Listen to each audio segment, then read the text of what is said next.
সফলতা বুলি ক'লে আমি নিজৰ লক্ষ্যস্থানত উপনীত হোৱাৰ কথাকে বুজো। ছাপ'জ আপোনাৰ এটা সপোন আছিল, সেই সপোনটো আপুনি নিজৰ শ্ৰম আৰু সাধনাৰে পূৰণ কৰাটোৱেই হৈছে সফলতা। এইটো এটা কমন কনচেপ্ট। অন্য এটা দৃষ্টিকোণৰ পৰা যদি আমি চাবলৈ যাওঁ, সফলতা মানে হৈছে কৰ্মঠ অৱস্থা। মানে আপুনি উশাহ লৈ আছে কাৰণে জীয়াই আছে।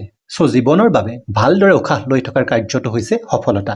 ধৰক আপুনি অফিচত কাম কৰি আছে কাৰণে পইচা পাই আছে, গতিকে আপোনাৰ লাইফষ্টাইলটো আপুনি ভালদৰে মেইনটেইন কৰিব পাৰিছে। সেই কাম কৰি থকাৰ অৱস্থাটোৱে আপোনাৰ কাৰণে সফলতা। কাৰণ কাম কৰিবলৈ এৰি দিলেই আপোনাৰ বৰ্তমানৰ অৱস্থাটো একেদৰে নাথাকে, বেয়া হৈ যাব। চ' ছাকচেছ মানে হৈছে এক্টিভনেছ। আধ্যাত্মৰ গভীৰতাৰ পৰা যদি আমি চাবলৈ যাওঁ, সফলতা মানে হৈছে পৰম আনন্দৰ এক অৱস্থা। যিটো অৱস্থাত বাহিৰা জগতৰ কোনো কাৰকে আপোনাক প্ৰভাৱিত কৰিব নোৱাৰে। নিজৰ মাজতে নিজে মগন হ'ব পৰা এক অৱস্থা, যিয়ে ডাইৰেক্টলি বৌদ্ধতাৰ কথাকে কয়। আমি সকলোবোৰ যিহেতু সাধাৰণ মানুহ, গতিকে সাধাৰণ দৃষ্টিকোণৰ পৰা আজি সফলতাৰ মূল মন্ত্ৰ সম্পৰ্কে জানোৱা হওক। আমাৰ সমাজত ভিন্ন ধৰণৰ মানুহ আছে, গতিকে তাৰ প্ৰতি লক্ষ্য ৰাখি 5টা ভিন্ন পৰিপূৰক কাৰকৰ কথা উল্লেখ কৰিবলৈ আগবাঢ়িছো। আপোনাৰ ক্ষেত্ৰত যিটো প্ৰযোজ্য তাকেই লৈ আপুনি আগবাঢ়ক। নম্বৰ 1, আমি সাধাৰণ শ্ৰেণীৰ মানুহবোৰ অভাৱৰ দ্বাৰা বাৰুকৈয়ে জৰ্জৰিত। বিশেষকৈ লোৱাৰ মিডিল ক্লাছ আৰু দুখীয়া শ্ৰেণীৰ ব্যক্তিসকল। প্ৰতিটো টকাই আমাৰ কাৰণে বৃহৎ প্ৰত্যাহ্বান স্বৰূপ। একেযোৰ কাপোৰকে আমি পুৰণা হৈ ফাটি যোৱালৈকে পিন্ধিব লাগে। একেযোৰ চেণ্ডেলকে ফিটা সলাই সলাই পিন্ধোতে গুৰুহাৰ তলেৰে মাটি দেখি পোৱাৰ অৱস্থা হয়। সি আমাৰ কাৰণে কোনো নতুন কথা নহয়। এই অভাৱবোৰক যিজনে অভিশাপ হিচাপে নলৈ উপশমৰ স্থায়ী সমাধান কৰাৰ বাবে প্ৰাণে প্ৰাণে সংকল্পবদ্ধ হৈ কৰ্ম কৰে, সিয়েই নিজৰ দুৰ্দিন শেষ কৰিব পাৰে। মানে অভাৱেই যদি প্ৰেৰণা হয়, ধনী আৰু সুখী জীৱন কটোৱাটো হৈছে সফলতা। অভাৱক অস্ত্ৰ হিচাপে ব্যৱহাৰ কৰক। দুখীয়া হৈ জন্ম লোৱাটো লাজৰ বা দুখৰ কথা নহয়, কিন্তু দুখীয়া হৈ গোটেই জীৱন জীয়াই থকাটো আৰু মৰাটোহে দুখৰ কথা। ছেকেণ্ড পইণ্টটো হৈছে, যিসকল প্ৰকৃতাৰ্থত মধ্যবিত্ত শ্ৰেণীৰ মানুহ, তেওঁলোকৰ ক্ষেত্ৰত অভাৱ বুলিবলৈ বিশেষ একো নাথাকে। থাকে অন্য এক প্ৰতিবন্ধকতা, যাক কোৱা হয় কমফৰ্ট জোন। আৰামদায়ক জীৱন কটোৱাৰ স্বাভাৱিকতা। ৰ'দ, বৰষুণ, বতাহ, পলিউশ্যন, মুঠতে জীৱনৰ সকলো ক্ষেত্ৰতে এটা নিৰ্ধাৰিত সীমা আগতীয়াকৈ নিজৰ বাবে ফিক্স কৰি থৈছে। সেই অনুপাতে পৰিস্থিতি নিমিলিলে কৰিব লগা কামো নকৰে।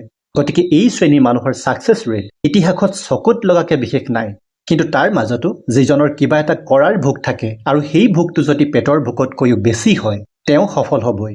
কৰ্মৰ ভোকে কালৰ চক্ৰ সলনি কৰিব পাৰে, আৰু তাৰ বাবে কমফৰ্ট জোন নামৰ প্ৰতিবন্ধকতাটোক শেষ কৰিব পাৰিব লাগিব।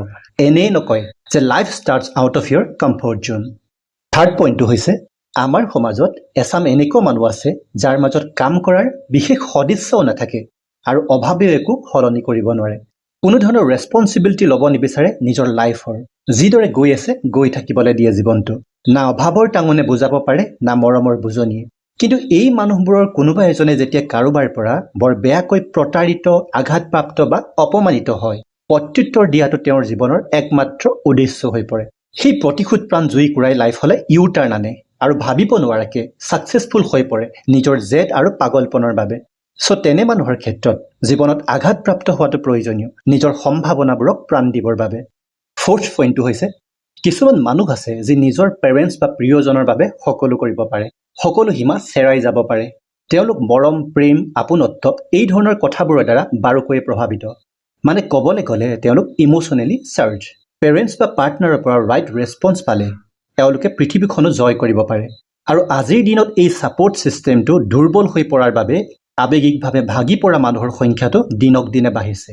আৱেগবোৰক অপচয় হ'বলৈ নিদিব। সফলতাৰ কাহিনী লিখাৰ যাত্ৰাত ব্যৱহাৰ কৰক ইহঁতক। আৰু শেষৰ পইণ্টটো হৈছে, আমাৰ মাজতে 2-4জন এনেকুৱা ব্যক্তি আছে যি জাগ্ৰত, এৱাকেন। তেওঁ আত্মজ্ঞানী, নিজৰ জন্মৰ উদ্দেশ্যৰ সম্পৰ্কে পূৰ্ণ মাত্ৰাত জ্ঞাত। তেওঁৰ জাগৃত চেতনাই হৈছে সফলতাৰ মূল অস্ত্ৰ। এনে ব্যক্তিৰ সংখ্যা বৰ সীমিত, পাৰ্চেণ্টেজত নাহেই। কোটিৰ ভিতৰত এজন পোৱাটো কঠিন। উদাহৰণস্বৰূপে আমি জুবিন দাৰ কথাটোকে ল'ব পাৰোঁ। তেওঁ গানেৰে মানুহক জিনিছিল, কামেৰে জিনিছিল, কথাৰে জিনিছিল। গছ, নদী, চৰাই চিৰিকটি সকলোকে সন্মোহন কৰি বাৰ্তালাপ কৰিব পাৰিছিল। তেওঁৰ জীৱন আৰু মৃত্যুৱে বুজাই গ'ল সকলোকে, তেওঁ যে পূৰ্ণ মাত্ৰাত জাগৃত আত্মচেতনা আছিল, সফলতাই যাৰ খোজত ঘৰ সাজিছিল। চ' মূল কথাটো হৈছে, আপোনাৰ মাজত সেই পাগলপনৰ জুইকুৰা কেনেকৈ দপদপকৈ জ্বলিব, যিকুৰাৰ পুৰণিত, যিকুৰাৰ তাপত আপুনি জিলিকা সোণ হৈ পৰিব। অভাৱে জ্বলাব নে স্বভাৱে জ্বলাব, মৰমে জ্বলাব নে প্ৰতাৰণাই, নে আত্মবোধে। জুইকুৰা নজ্বলালৈকে আপুনি ভিৰৰ মাজত ভিৰ বহুৱা এটা মাথো ভ্ৰমিত পথিক। সেই পাগলপনৰ জুইকুৰা আপোনাৰ মাজত জ্বলাব পৰা কাৰকটোৱে হৈছে আপোনাৰ সফলতাৰ মূল মন্ত্ৰ।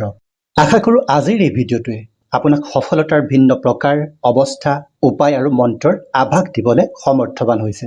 এনেধৰণৰ ভিডিঅ'ৰ দ্বাৰা আপুনি নিজকে ৰাইট গাইডেন্স যোগান ধৰি সফল আৰু সুখী ব্যক্তিৰূপে গঢ়ি তুলিবৰ অৰ্থে আমাৰ এই চেনেলটো ছাবস্ক্ৰাইব কৰিবলৈ নাপাহৰিব। লগতে আপোনাৰ অনুভৱবোৰ আমালৈ কমেণ্ট বক্সত লিখি জনাব। ধন্যবাদ।